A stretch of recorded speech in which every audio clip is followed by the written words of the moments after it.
Hi, my name's Venus O'Hara and welcome to another video. Yesterday I had a very interesting conversation with a future collaborator when we were talking about feminism, sexuality and vaginas. And this conversation has actually inspired me to make this video about vagina talk.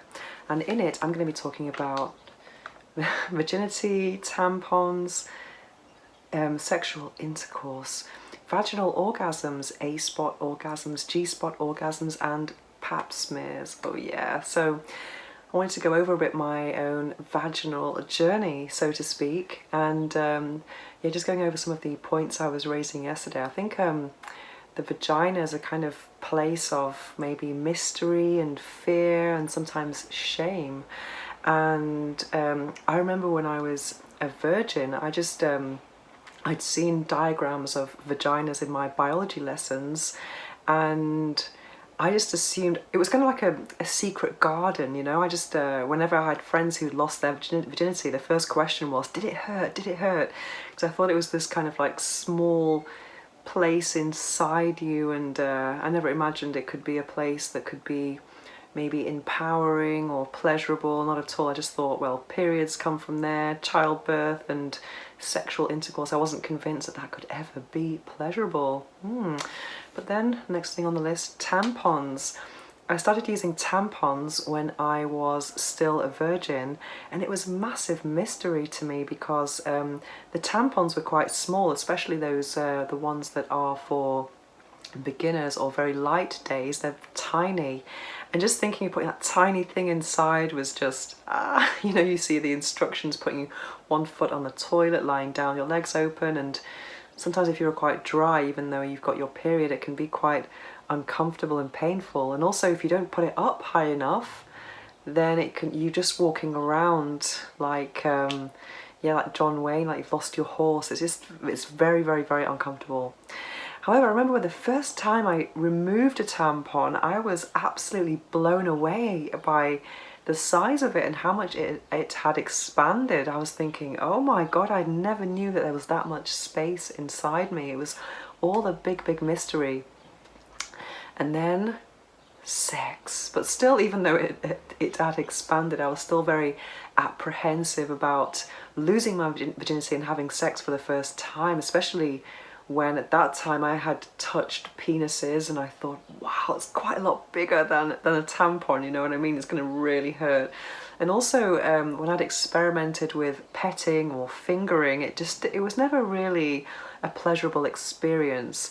And I must admit that I never really masturbated either as a teenager. That might sound strange, but I never really stimulated myself manually. I did have nocturnal orgasms though, clitoral nocturnal orgasms, and I kind of rubbed myself against my pillow as I was waking up. It was very, very strange. But the thought of going inside was a big mystery. And also I was under the impression that women were not able to have orgasms through vaginal stimulation.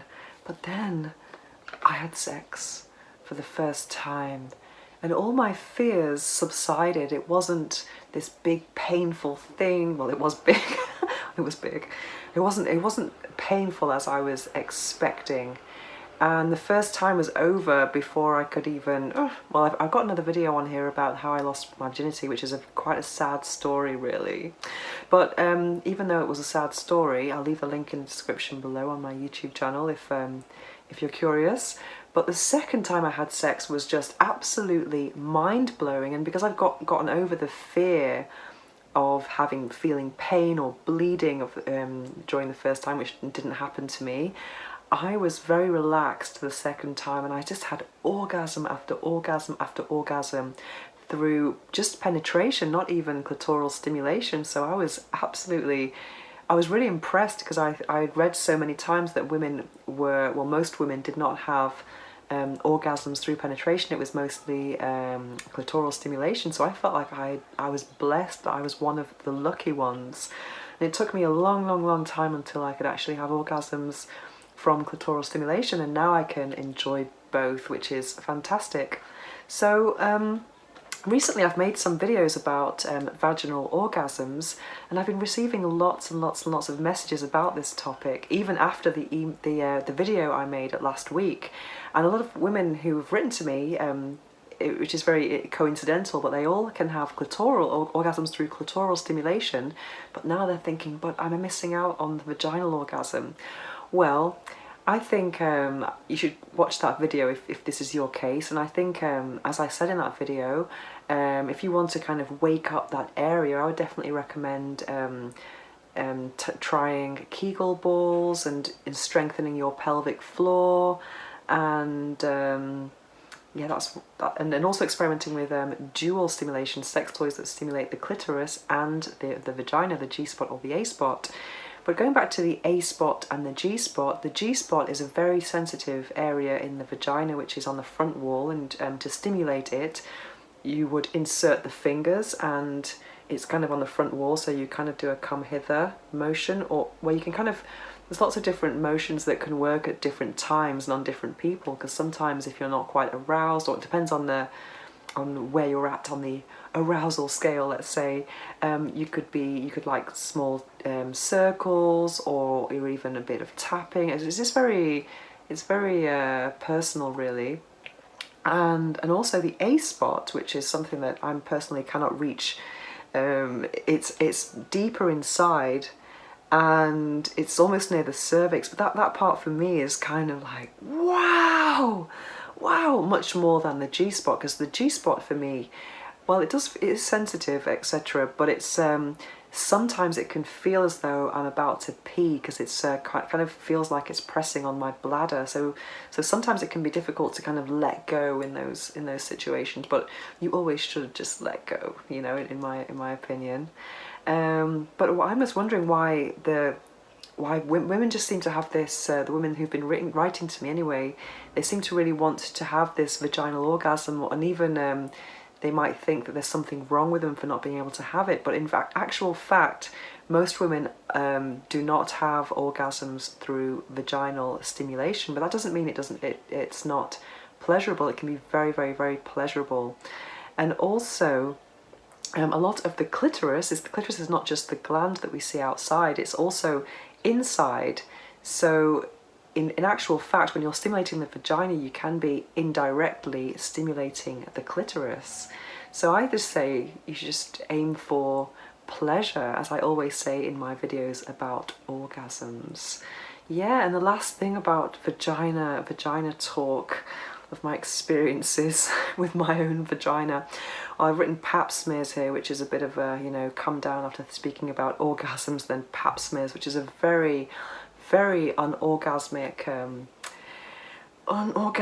thing to have to do, but we have to do it if you want to look after your health. I think it's very, very, very important to have regular pap smears.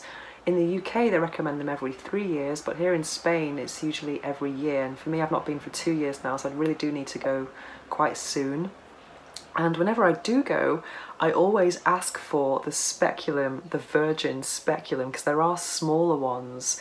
And I would recommend to anyone who's a bit uncomfortable in that situation to ask their gynecologist if they have a smaller speculum, because for me it's definitely a lot more comfortable, because even though I've tested 600 toys and had lots of sex in my life, when you're in that situation you're kind of like, oh, well, I am at least, I'm just kind of like very nervous, and I think my gynecologists are kind of surprised sometimes that I am a sex toy tester, because I've kind of, in my head, it's just exposing or opening my legs for kind of a medical intervention just seems like, it seems still very, very, very scary for me and intimidating.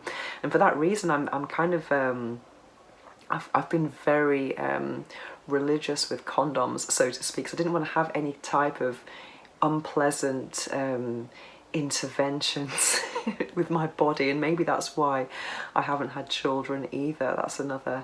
Maybe that's another topic anyway. But yes, definitely ask for a smaller speculum if you're uncomfortable with pap smears. And I also take a kind of stress ball with me, which makes the whole process a lot easier to deal with. And it's always better to kind of get it done, get over and done with, and then get the results and practice safe sex and look after yourself, and then hopefully if anything does happen, then you'll be on the case as soon as possible. Voila! So that's the kind of full circle of vagina talk in 10 minutes. So if you have any questions about vaginas or vaginal orgasms or anything that I've talked about here, then please don't hesitate to write to me at venus@venusohara.org, or you can add me on Instagram at venusohara. And of course, if you have any comments or any perspectives that you'd like to share, then please don't hesitate to leave a comment in the comment section below. Thanks for watching.